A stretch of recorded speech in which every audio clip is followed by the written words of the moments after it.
चलिए एक कल्पना करते हैं। मान लीजिए कि कोई एक बहुत बड़ी कंपनी का सीईओ है। उनके पास सारा डेटा है, सारी रिपोर्ट्स हैं और उनका डैशबोर्ड हरी बत्तियों से जगमगा रहा है।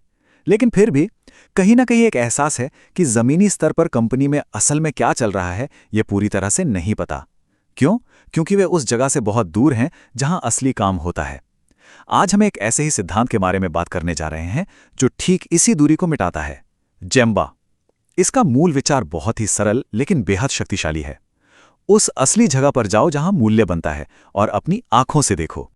तो इस पूरे विश्लेषण में हम जेम्बा की एक यात्रा पर निकलने वाले हैं। सबसे पहले तो हम उस समस्या को समझेंगे जिसे ये हल करता है, यानी मैनेजमेंट और ऑपरेशंस के बीच की खाई। फिर हम जेम्बा शब्द को ठीक से जानेंगे और देखेंगे कि ये सिर्फ एक शब्द से कहीं ज्यादा है।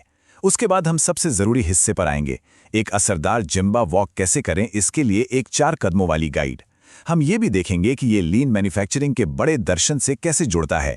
और आखिर में हम उन मुख्य बातों को जानेंगे जिन्हें आज ही अपने काम में लागू करना शुरू किया जा सकता है। तो चलिए सबसे पहले उस नींव पर ध्यान देते हैं जिस पर जेम्बा का पूरा सिद्धांत टिका हुआ है। ये एक ऐसी समस्या है जो लगभग हर संगठन में मौजूद है, चाहे वो छोटा हो या बड़ा। मैनेजमेंट और उन लोगों के बीच की दूरी जो असल में काम को अंजाम देते हैं। ये सिर्फ एक फिजिकल दूरी नहीं है, बल्कि एक जानकारी और सोच की दूरी भी है, जिसके नतीजे काफी गंभीर हो सकते हैं। सोचिए, एक मैनेजर है जो अपने आरामदेह एयर कंडीशनड ऑफिस में बैठा है। वो सेल्स के आंकड़े देख रहे हैं, परफॉर्मेंस रिपोर्ट पढ़ रहे हैं और अपनी टीम के साथ मीटिंग कर रहे हैं। उन्हें लगता है कि उन्हें सब पता है कि क्या हो रहा है, लेकिन क्या उन्हें ये पता है कि प्रोडक्शन लाइन पर एक मशीन बार बार क्यों खराब हो रही है, या ये कि कस्टमर सर्विस टीम एक नए सॉफ्टवेयर अपडेट के साथ कितनी जद्दोजहद कर रही है? ज्यादातर मामलों में नहीं। वो फिल्टर की हुई सेकेंड हैंड जानकारी की दुनिया में जी रहे होते हैं, जो उन्हें जमीनी हकीकत से पूरी तरह अलग कर देती है। और देखिए, असली चुनौती यहीं पर आती है। इसे इस तरह से सोचिए, एक कंपनी में निर्देश ऊपर से नीचे आते हैं, सीईओ से मैनेजर तक और मैनेजर से टीम के सदस्यों तक। लेकिन मूल्य, यानी वो चीज़ जिसके लिए ग्राहक पैसे देता है, वो एक हॉरिजॉन्टल प्रक्रिया के जरिए बनता है। यह एक असेंबली लाइन की तरह है जो कच्चे माल से शुरू होती है और एक तैयार उत्पाद पर खत्म होती है। समस्या तब पैदा होती है जब ऊपर बैठकर निर्णय लेने वाले लोग इस हॉरिजॉन्टल मूल्य निर्माण की प्रक्रिया से कट जाते हैं। तो सवाल ये है कि इस खाई को भरा कैसे जाए? हम ये कैसे पक्का करें कि निर्णय वही लोग लें जो सच में समझते हैं कि काम कैसे होता है? यहीं पर जेम्बा का सिद्धांत काम आता है। चलिए अब इसे ठीक से समझते हैं। जेम्बा एक जापानी शब्द है जिसका शाब्दिक अर्थ है असली जगह। व्यापार में ये वो जगह है जहां मूल्य बनाया जाता है।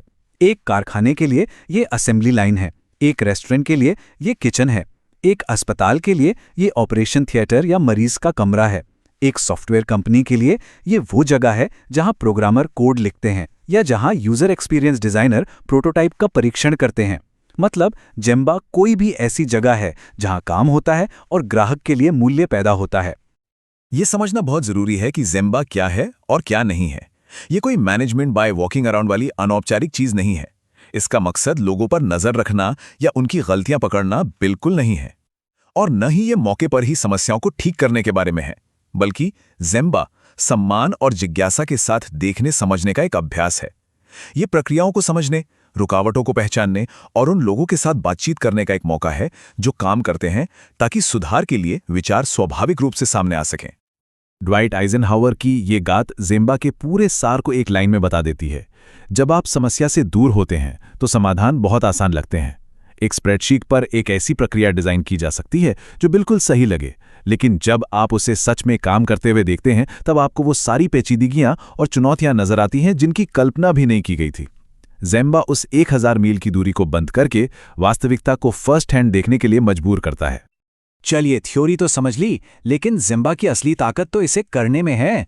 तो चलिए अब इस बात पर ध्यान देते हैं कि किसी टीम या संगठन में जेम्बा को कैसे लागू किया जा सकता है।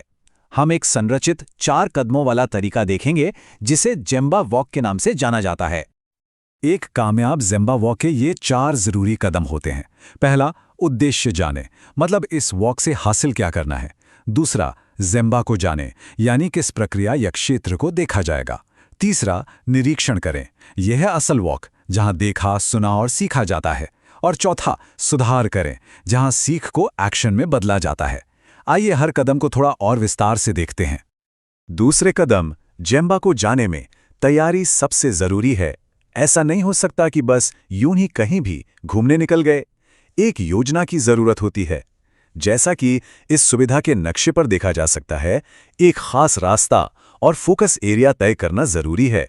क्या सामग्री के प्रवाह को देखना है या किसी खास वर्क स्टेशन पर होने वाले काम को समझना है? एक साफ योजना के बिना वॉक आसानी से दिशाहीन हो सकता है और जरूरी बातें नजर से चूक सकती हैं।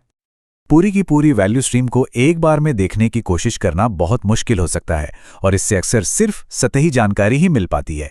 इससे बेहतर तरीका यह है कि प्रक्रिया को छोटे मैनेजेबल हिस्सों में तोड़ा जाए।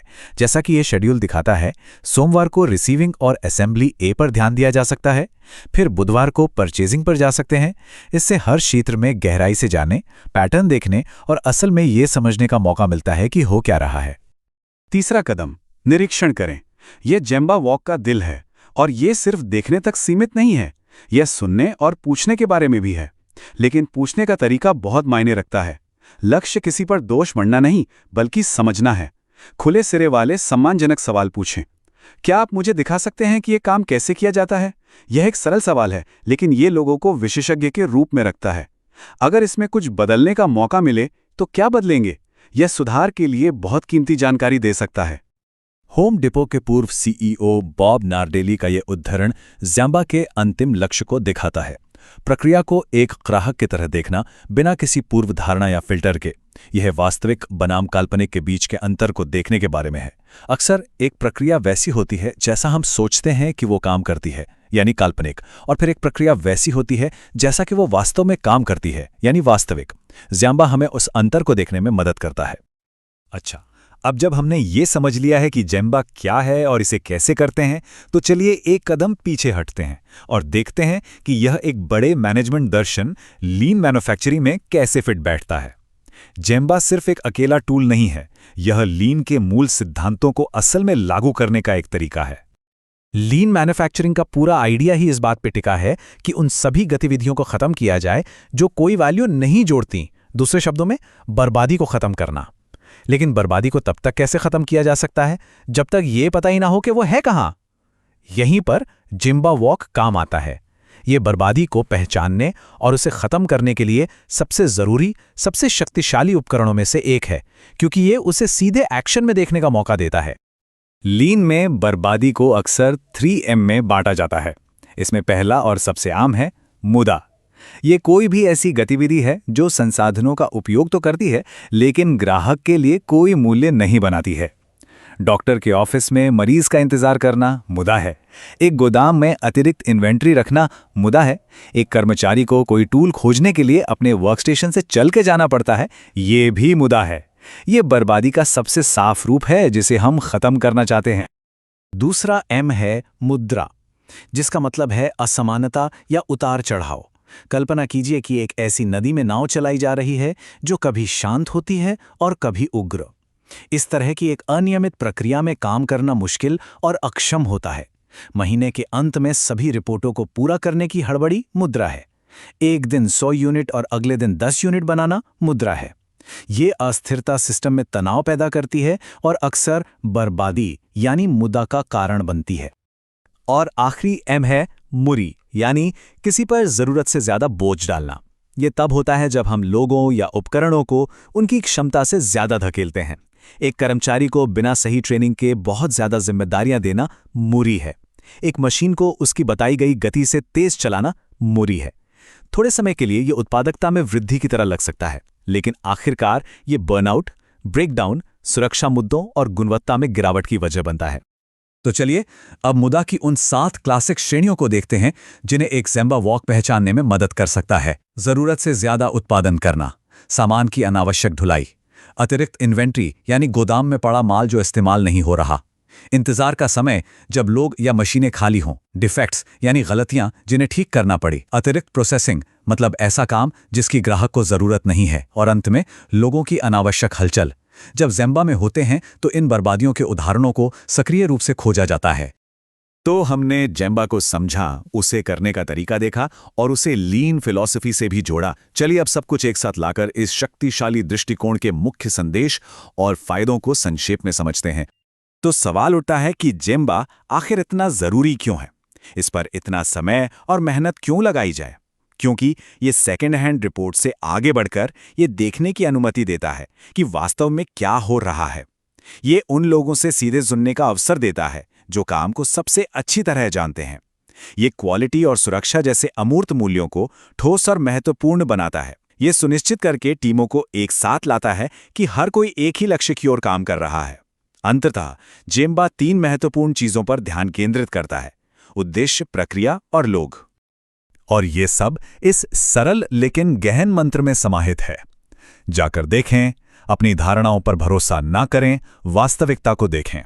पूछें क्यों, सतही जवाबों से संतुष्ट ना हों, समस्या की जड़ तक पहुंचें और सबसे महत्वपूर्ण, सम्मान दिखाएं। याद रखें कि आप उन लोगों से सीख रहे हैं जो हर दिन ये काम करते हैं। यही जेम्बा का सार है। तो सवाल यह है कि आज किसी संगठन में जाकर देखने के लिए कहां जाया जा सकता है?